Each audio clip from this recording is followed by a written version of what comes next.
Welcome back to the Montgomery Companies podcast. I'm your host, Jordan Montgomery, and today we have Coach Don Showalter of USA Basketball. I want to tell you about Coach Show. Don Showalter started his coaching journey as a high school coach in small town Iowa, and today he is one of the most trusted and respected minds in the basketball world. 9 times he's been selected as an Iowa High School Basketball Coach of the Year. In 2009, he was the High School Basketball National Coach of the Year. In 1999, he coached in the McDonald's All-American game. He was named the USA Basketball Developmental Coach 8 different years, Coach of the Year. 10-time gold medal winner, coaching USA Basketball Junior National Team. And currently, Coach Show is 62-0 in international competition. Never lost, coaching America's 16U, 17U, and 18U teams. In 42 seasons as a high school head coach in the state of Iowa, Showalter compiled a record 601 wins, 16 district titles, guided his team to 6 state tournament appearances, and since 2009, he's coached over 55 NBA players. Most importantly, Coach Show is my high school coach, and I know he's really proud of that accomplishment. I know he talks about that often, but once in a while on our podcast, I get to interview a former mentor, role model, hero, and today is one of those opportunities. Coach, you taught me so much about life and basketball, a lot of good memories together over the years, and just want to say a sincere thanks for coming on the show. Well, Jordan, it's good that you mentioned that I coached you, because you have certainly taken a new level to your approach to everything, and to life and to leadership, and it's just amazing to see former players like yourself just have some great success in what they're doing. And I will say, Jordan, and I may not be telling you, I think you're pretty realistic in your abilities. You were not the best player on our team, Jordan. I was not. I don't even think I was the second best player on our team. You were pretty darn good, but you were probably not the best player. But obviously, you talk about coachable and all the intangibles, and a great teammate, and love the sport, and that's who you were. And so it was a pleasure to coach you during that time, and I'm just really happy for you and former players that are making it really, really good after high school. Well, I had such a positive experience growing up, and you were a part of that. And full disclosure, I think maybe my senior year, I averaged 8 points a game and maybe 4 rebounds. So I was a morale guy, a role player, but something about knowing your role, and I had a ton of fun as a high school athlete in the state of Iowa. So I want to dive right into questions, and I get this question all the time, Coach, and I know I've got my response that I always give, but my response doesn't matter. I want to hear your response. People will say, so Coach grew up in Iowa, coached in Iowa, played high school ball in Iowa, college ball in Iowa, and obviously you were a decorated athlete. Everybody knew you were a great high school coach, but you make this jump from high school coach to truly one of the most respected minds in the world of basketball now, winning world titles with USA Basketball. I'd love for you just to kind of walk us through that journey. What allowed you to kind of elevate and grow your voice and grow your brand and impact in the basketball world? Great question. I get asked that a lot. Obviously, coming from very very humble roots of Mid Prairie, high school athlete, and then being able to coach the best players in the world when there's U16, U17. Just my career started at a small school, Lone Tree, and I actually coached at 3 different schools after that. So my experiences coaching in 4 different high schools were each of them were different, culture-wise, what I had to do to sustain a culture, what I had to do to get that program where I felt it was really a good program. So they were all different. So that added to my stepping stone of knowledge. But also, I think, and I tell young coaches this all the time, if you want to advance from where you're at right now, this can be anywhere from in the business world to the coaching world. the number one thing you have to do, in my opinion, is do a great job of where you're at. If you're a sixth grade coach and you're not really into coaching sixth grade and you don't do a very good job, well, guess what? You may not get a chance to coach at any other level. So you better coach that sixth grade team like it's your last team you're going to coach, because you just have to do a great job of where you're at. I think I always, growing up on a farm and in that atmosphere and kind of what my dad taught me, it's hard. It's hard to be a success is hard work. It is. Yeah. If it wasn't hard work, yeah, everybody would be as successful at what they did. And so, I look back on some of those things that I learned as a young person growing up, and just do a great job of where you're at. And so, at Lone Tree, at Elkader Central, at Mid Prairie, at City High, I just tried to do a really good job at where I was at and not be thinking there's always someplace better. For us that are in a position, there is no place better, because that's our position. And so we better make the best of it. And I think that's part of leadership. I think that's part of understanding, where you're at. And and I say that because a lot of young coaches want to get, they want to skip steps in the ladder of what they deem as success. Well, you can't skip steps. You got to do the great job where you're at. So kind of in a nutshell, that's kind of what where I kind of laid my bricks of growing up. And then things like USA Basketball and the McDonald's game, obviously, nobody's going to reach out to Mid Prairie High School and say, hey, would you be able to coach the McDonald's game? I mean, that doesn't happen, because there's a lot of coaches that are in positions that are really, that are good coaches. And I think it was more of a matter of me reaching out to people and making some contacts and showing some initiative and kind of getting my name out there as far as, how this all came about. And with the McDonald's game, Bob Geckin, who was the founder of the McDonald's game, I went to several before that, contacted Bob Geckin and said, hey, if you ever need a coach, I'd love to coach, and here's my resume. And it's amazing what happens when you reach out as a young coach like I did. And he said, yeah, we're playing in Ames the next year, and we need a home state coach. And obviously he checked my background and stuff. And that's how I got onto that. Had I never reached out to Bob, it would never happen. And so the same way kind of goes with, working John Wooden's camps in California. Wrote him a letter, handwritten letter, got a letter back stating that year there was nothing available for coaching staff, but he said, I'll keep it on file. And I just shook my head. Yeah, I'm sure you will. It's going in the wastebasket. Right. But that same year, I got a call from the guy who directed it. The rest of his history, for working his camp for about 20 years. So, showing initiative, and I'm sure, Jordan, in your line of work, same way. I mean, you have to show initiative and have some confidence in what you're doing, show initiative, and then back that up. And then same with USA Basketball. My first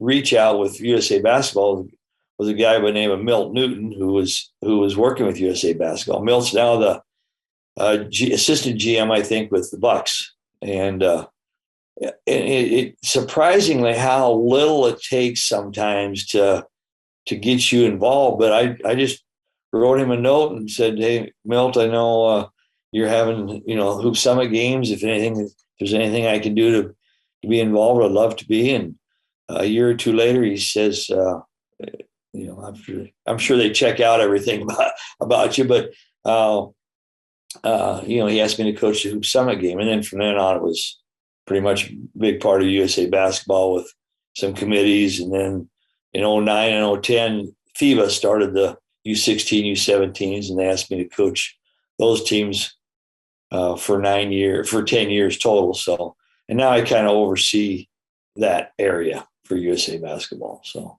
in a nutshell, Jordan, that's it. They say it takes at least a decade to become an overnight success, and, I think one of the themes that's defined your journey is action and initiative. But I also think about this mantra of bloom where you're planted. And I love what you said about doing, all that you can with what you have where you're at. And I think that question's interesting when people say, well, how did Coach Show make the jump? And I'm quick to say, well, I don't think it was a jump just like anybody else. I think it was a climb. Yeah. And I think there were a lot of moments. We're always one moment away from a different life or a different career. And I think you were one call away, one conversation away, one moment away, and you took advantage of the moments that came to you. So I love that. And I heard you speak just a minute ago about the fundamentals. One of the things that you've become known for, that I certainly remember from all of our practices, back in the day, is the basics and the fundamentals. Yeah. And, John Wooden was one of your mentors, and he would talk often about footwork and balance. I know that's, something that you really focus on. And for our listeners, just so you know, Coach Show runs, I believe it's still the largest basketball school in the country, right? Snow Valley's still the largest? We have 1,400 kids over 4 sessions, and we've had it for 27 years now in Iowa, but it started out in California, and it's about 56 years in running total from California and Iowa. So, and the whole camp is really around, basics and fundamentals. I mean, I wouldn't say it's not fun. It's a ton of fun, but you're there to get better. You're not there to have fun. You're there to get better. I remember we'd wake up really early. It was kind of one of those things you go into it thinking, I don't know if I really want to do this. You get to the end of it and you think that was a great time and I got better.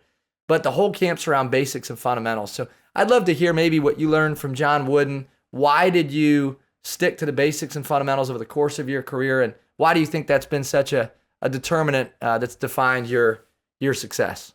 Yeah, great question. And I look back on what we're really teaching in the game of basketball. Sometimes we try and teach things that have skill, but players don't have skill to do. For instance, I go to a lot of games, watch a lot of players play now, and evaluate players, and if you're running, I go back to say, if you're running a dribble drive offense, for instance, and a player or 2 or 3 on the team cannot use his left hand, that dribble drive offense is not going to work. And so you better go back to the basics. All right, we better use our left hand. We better get our left hand good enough so that we can do the dribble drive going to our left. And so the fundamentals, I think, are where we all start with. And it's not only in basketball. I think there's fundamentals in every position that people are in. I mean, there's basics that you have to do, whether it's in finance, whether it's in business, being a doctor or lawyer. There are basics that I think are necessary in order for you to be a better doctor, a lawyer, or whatever, and a basketball player. So we kind of group. I mean, through the years, I've kind of made it that skills is what I think determine, first of all, not only how good a player you are, but determine the aspect how enjoyable the game is to you. If you want to be, if you want to enjoy the game as a young player, you start out 7, 8, 9-year-olds, and the older you get, if those skills don't get better, the game is not as enjoyable. And so I think I emphasize, hey, these are just get better skill wise. And I think there's really 8 skills that we talk about, and shooting, passing, footwork, rebounding, ball handling and dribbling, screening is a skill. And then whole offense, which can be 3-on-3, 4-on-4, 5-on-5 work, and then whole defense, which would be, help side, all that kind of stuff. Like, I hope you remember some of that, Jordan. Yeah, I do. Of course I do. Yeah. So I think So I kind of grouped, personally, I kind of grouped those 8 skills that I think are really important that we focus on. And so, I mean, from a coaching standpoint, I was very, very focused on these skills and try to get us better in those skills each practice. Well, I appreciate too the dichotomy between the things that maybe aren't super fun to practice that ultimately make the game enjoyable. That's just an interesting relationship. And, there's that old quote about the great ones never get bored with the basics of the fundamentals. Yeah. What's common sense isn't always common practice. So I always appreciated your desire. I can't say that I loved the 6:30 a.m. Clinic on screening. But I did. Looking back, I do. I really appreciated the leadership, not just in basketball but in life, on sticking to the basics and the fundamentals and doing little things the right way. One of the other things that you've become known for is getting the most out of your players. Just continuously trying to get the most out of your players, getting the most out of your teams. Great players make great teams win championships. When you think about the great teams that you've been around, because you've truly worked with some of the top teams in the world, some of the best athletes in the world, yep. And I'm sure you've had it where you've had some really talented athletes, but you didn't necessarily have the best team. Yep. And conversely, maybe you had times where less talented athletes, but a great team. Yeah. What do you see as the key differences between a kind of a good team and then a great team? Another really good question.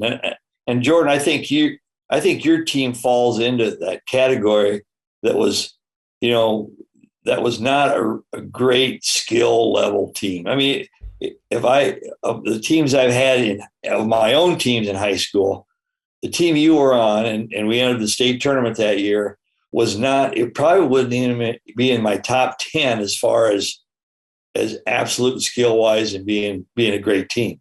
But, I think sometimes it's not so much how good you are as a team, it's how good other teams are. And so I think we took advantage and really progressed well. Being a great team, I think takes into a lot of a different, really a whole different level. Great. There's a big difference between, I don't use the word great much, Jordan. I don't think there's a lot of great, maybe great players. I don't think there's a lot of really great, in my estimation, not a lot of great people. I think great is an overused term. I think, I think, and I've been around what I think are great players. Jason Tatum is an example. Brad Beal is an example. I think they're great players. But, great people, they're different than average people. They think different. They have a different approach. Great is kind of is learn always trying to get better. I mean, if you're a great person at what you do, you're always trying to get better. You're never satisfied with where you're at.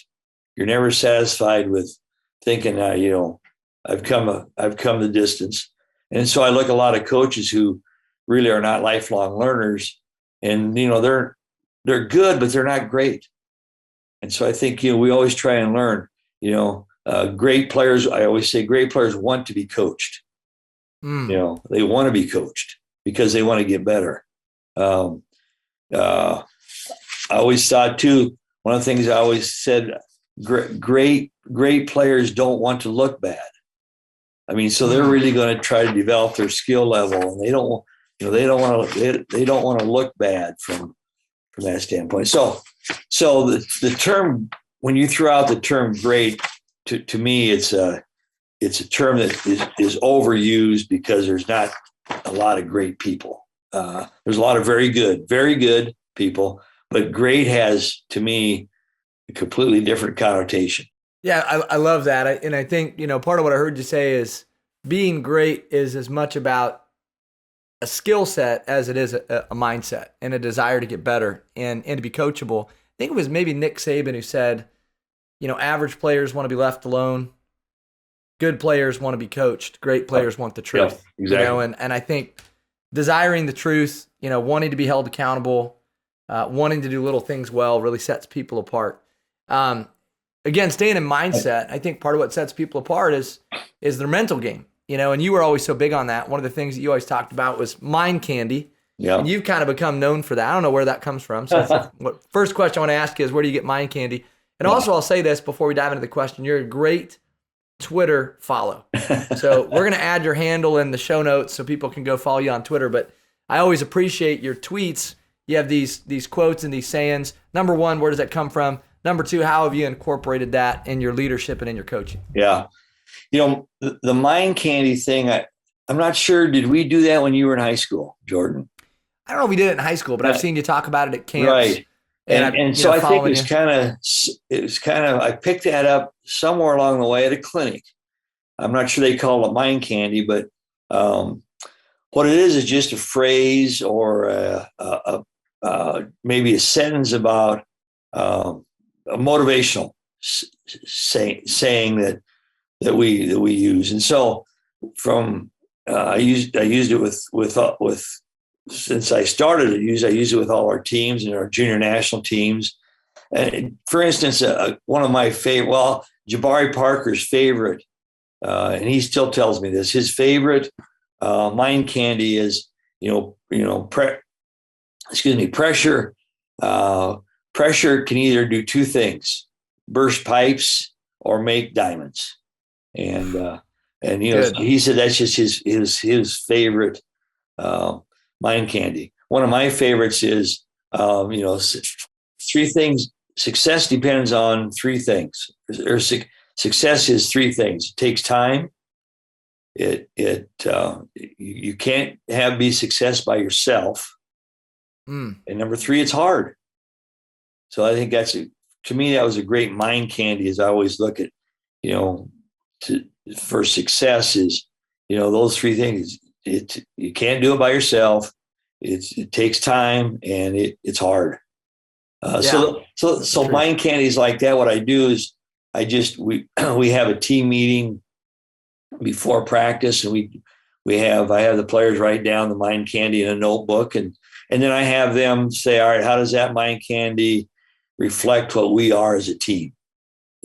Type thing. So they have to love that. So they think about it and get their frame of mind right about that mind candy and how it's shown up in our team and that way. So yeah. So I love that. I love it. Yeah. I think it's really, really important. Well, I think about that Robin Sharma quote: everything happens twice, first in the mind and then in reality. And I think you've over the years been so disciplined at helping your athletes and your players see it first in the mind and really work on mental muscles just like they're working on their physical body. I want to land on a question about coaching, because there's so many leaders listening in on today's conversation, whether you're driving down the road or you're sitting in your office and you're listening to this. I want you to maybe take notes on this response. Before I ask you the question, I'm going to tell a quick story.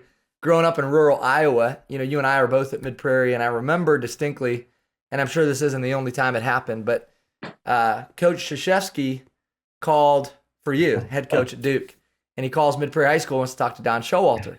And I can't remember, you might remember who fielded that call, but they thought it was a prank call. Like, why would Coach K call Mid-Prairie High School? And they were asking for you. And I'm pretty sure they hung up, right? And then he had to kind of call back again and say, this is really Coach K. Yeah. Do you remember this? Yeah. And so, and you've just been around some giants in the coaching world. I mean, legends like John Wooden and Coach K, and even announcers and commentators like Jay Billis. In fact, I think Jay Billis called you the best coach in America at any level. And so you've been around them. But Roy Williams, Bill Self, I'm going to use this term again that you don't like very much. Great. Maybe we'll use the word elite. But when you think about the best coaches, the best leaders, what are some of the hallmark traits that you see in some of these people when you spend time with the giants of the sport? Yeah. A number of years ago, Jordan, hey, by the way, how did you find out Jay Billis said that? Well, I'm on Twitter. I'm not super active on Twitter, but I am on Twitter, Coach. Okay. So, All and right. I think it had a few 100,000 views, so it wasn't hard to find. So you talk about what makes up a good coach, and so as this has been a number of years ago, but I go see a lot of teams play, a lot of players play, a lot of coaches coach, and I said I want to go. Every game I go to, I'm going to write down what I think a good coach's DNA is.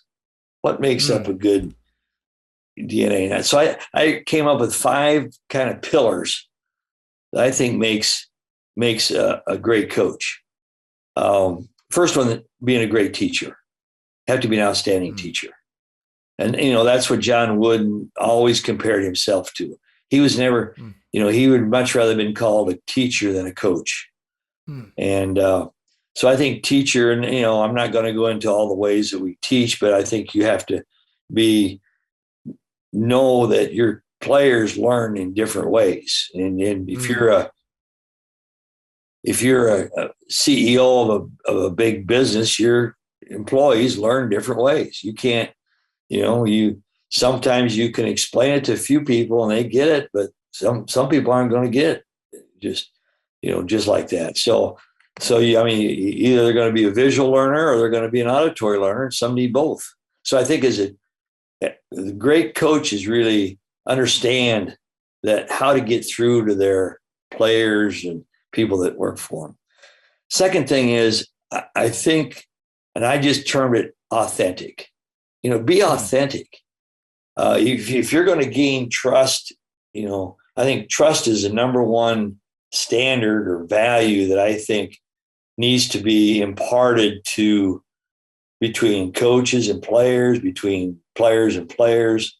Once the trust is there, you can do so much more.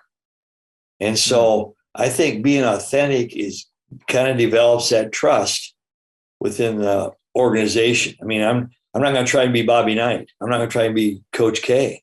That's not who I am. And, I hope when you were playing, I hope you understood that, I was who I was. I wasn't trying to be somebody else. And I think I see too many coaches when I go watch coaches coach are not who they are. 3, obviously got to be organized.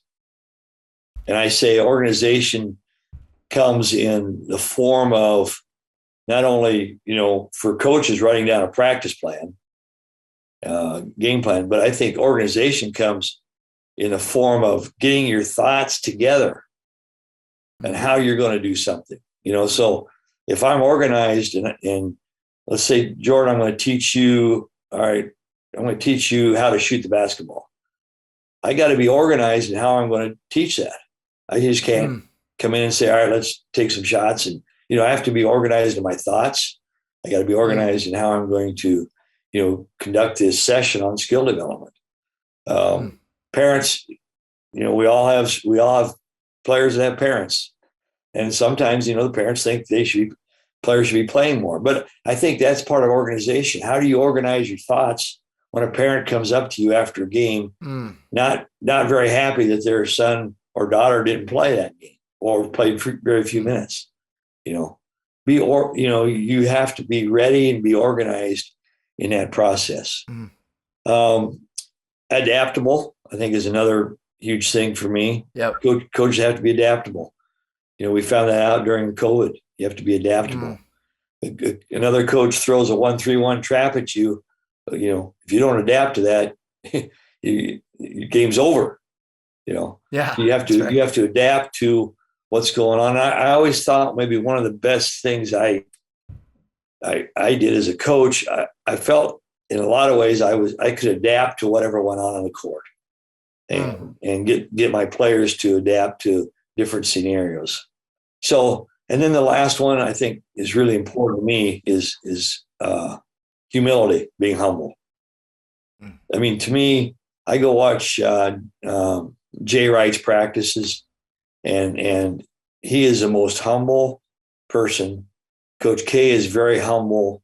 I mean, they're just, the humility is that, it's almost a servant attitude as far as what can they do for each other, for somebody else. A great quote that Jeff Van Gundy, and Jeff's a good friend of mine, and he coached our America's Cup team with the G League players here a number of years ago. But Jeff's a great guy, but his great quote was, there are two types of coaches in the game. Ones that are humble and ones that will be humbled. Right. So at some point you're going to be humbled. That's right. Basketball. And I just thought that was a great quote. So that's kind of the 5 different, I call them DNA coaches, but it can be used for any other leader position as well. Be a teacher, be authentic, stay organized, be adaptable, be humble. And I love so much how, you unpacked humility. I heard this the other day, and I don't know if it was Patrick Lencioni or who said it, but he said, I love when people talk about servant leadership. They say, well, I like servant leadership. And he says, yeah, okay, I agree with servant leadership, but using the term servant leadership suggests that there's another way to do it, that there's another way to lead. So he said, I just, leadership is service. It is serving others. It's, considering others ahead of yourself, and it's being humble. So I love those 5 points, the 5 pillars of great coaching and great leaders. We're going to go rapid fire. We're going to have some fun with this. And I don't know the answers to some of these. I might know the answer to one of them. Is there a wrong answer now, Jordan? I don't think there's no wrong answers. We're not scoring these. Okay. There's no wrong answers. All right. We might chop these up for social media. So here we go. All right. I want to know, I know there's been a bunch of them, and you're certainly never going to say, well, this was my all-time favorite player. But if you could name maybe a handful of your favorite players, who are some of the most favorite people that you've ever coached or spent time with? Now, are you including high school as well as my high school teams as well as USA Basketball? You can't say me because I know I'd be one. But outside of me, from college, from any of the guys that were on your 19U, 18U teams, high school camps, open game. Yeah, some of the players that I really enjoyed coaching that would be recognizable to listeners. Jason Tatum was one of those guys. Yeah. Brad Beal. My last gold medal team that I was very fortunate to get the last gold medal team. We had 6 players on that team that were drafted in the top 10 in over a 2-year period. Jalen Suggs, Scotty Barnes, Evan Mobley, Jalen Green were on that team, and they all got drafted for the top 5 draftees. And they were all really obviously great to coach. And then Isaiah Stewart, which was a year they got drafted a year earlier. Isaiah Stewart and Isaac Okoro. They were all drafted in top 5 or 6. So, I go back to those guys, but also, I always guys that played, and even guys that didn't play that were part of a team and just were on a team to make it better, no matter what. And I go back to guys like Kelby Bender, who was a really good player, obviously for me. Travis, who played with you, Travis Kern, who played with you, was really a good player. And I think they all had the same kind of. They're very competitive, as you were. Gary Trent Jr. I'll throw out too, who's made a really good name for himself. Ultra competitive, and I think the guys who are in that ultra competitive mindset succeed. Probably have more success than the guys who are not real competitive.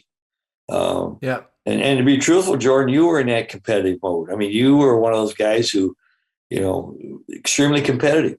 And I think that's a trait you can't teach. That's not a skill. I think that's almost a born trait. Brad Beal was unbelievable competitive. Guys like that who I think are, Jabari Parker and Justice Winslow and those guys are just very, very competitive. guys who want to succeed and are willing to do whatever it takes. Well, I had three, and I thought maybe you'd say a fourth. I thought you'd say Tatum. I thought you'd say Beal. Yeah. I thought you'd say Kelby Bender. I actually did. I wrote that one down. Did you? All right. I didn't know if you'd say Travis, but I thought you might say Travis. But I think I told you 3 to 5. You said 17. But typical show fashion, going above and beyond. Your favorite books. I know you're a Wooden fan. I know you love to read. You're big on quotes and mind candy. Your one or two most favorite books. I really enjoyed Jay Billis' book, Toughness. I thought he just really explained what toughness is. He explained, guys that have it. I just thought that was just a really good book. But obviously, any of Coach Wooden's books, they call me Coach. I always try to read that one like before the season started in the fall, kind of just to go back and check out things, how he did things. And it's not, Jordan, it's not so much what we teach. I mean, there's a lot of different ways to coach basketball, and they're all right. It's how we teach it. How do you teach things? That's the most important thing, based on what kind of success you have. What you teach is, to me, much more secondary than how you teach it. Any of his books are really good. I love Tony Dungy's book. It was really it's just inspiring for that. I'm a big World War II book guy. So I've, really read a lot of, and when I was your age and in high school and college, I hated history, but for some reason I just kind of picked up on World War II books, and have been lucky enough to travel and see some of the places that, Normandy and Auschwitz area and stuff. So those really have kind of hit me kind of hard, just as a person who reaches out to, see mankind suffer like that. I don't want to get into that detail, but those are books that I think I really enjoyed as well. And then, Coach K's got some really good books out. There's a lot of good books, but I would say Toughness has to be probably one of the top ones on my list. And They Call Me Coach with John Wooden. I remember you had a list of books. I remember the first kind of practice, or maybe it's the night before the first practice, we get a binder. There's a list of books and quotes. And I'm going to go back to this word, because you probably used this word. I'm looking at John, our producer. You probably used this word 25 times at least in our short conversation today. And the word teach, being a teacher, the word teach keeps coming up. I heard you say this. It's a good segue to some of your favorite quotes, because that's my next question. You said once that you think basketball is under-taught and over-coached. Yeah. And I would agree with that. I think so many areas of life, people are under-taught and overcoached. Yeah. What are some of your favorite quotes? If you were to give us 2 or 3, maybe some of your favorite all-time quotes. Oh boy, I'm putting you on the spot. I didn't prepare you for any of this. Some of my favorite quotes are, when I talk at clinics to coaches, some of my favorite quotes are, young people sometimes have a destination addiction. And that means that, that they think happiness is going to be at the next step. And so they're addicted to having that destination plan. And I think that stuck with me for a long time. And I talked about that earlier in our conversation. And we see that every day in society. It's maybe a better car, bigger house, destination addiction. We got to have this to be happy. I think until you give up that idea, you're never truly going to be a person who is happy where they're at. And I call that, be aware of destination addiction. Yeah, it's good. another one that, it's the grass is greener where you water it, you know? And I think there's so much truth to that. Okay, I told you one final question, and this is an important question. Anybody that knows you knows you love a good steak. You're a steak guy. And I don't know the answer to this one. What restaurant or location have you enjoyed your most favorite and best steak? Well, I mean, I've always said, and so far it still is number one. When I go to Brooklyn, New York area, it's always Peter Luger's.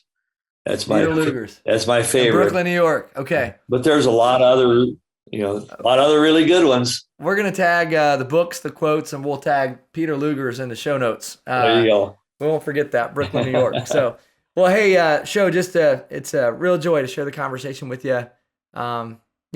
It's fun to have these conversations because you start to reflect on all the lessons over the years and moments, and whether it was, on the basketball court, in a game, and practice, in the locker room, getting to know you after high school. I think there's something special that happens in, coaching and player relationships after high school. For sure. Some relationships you keep and they grow really strong, and others aren't as strong. But I feel really fortunate to have kept a relationship with you. So for sure. Want to say thanks for being on today, but also thanks for your friendship over the years. It's meant a lot. Yeah, awesome.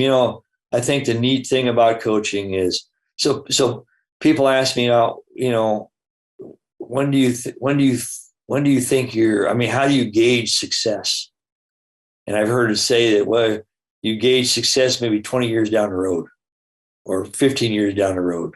All right, when your players go on and get, families and jobs, and, what kind of people are they? I think that's a great way to kind of say coaching, you gauge your success in coaching, not at the present time, but 10, 15, 20 years down the road. Well, that is a great way. That's an exclamation point on a great conversation. I know that our listeners got a ton of value out of today's conversation. I want to say thanks again, Show, and appreciate who you are, all your wisdom. Want to also say thanks to our producers, John Choate, James Roth, the Storyline Multimedia. And if you would subscribe, like, or share this episode with others, we'd appreciate it, as it helps us drive the impact and the visibility over time. Until next time, be well, be great. Have a wonderful day.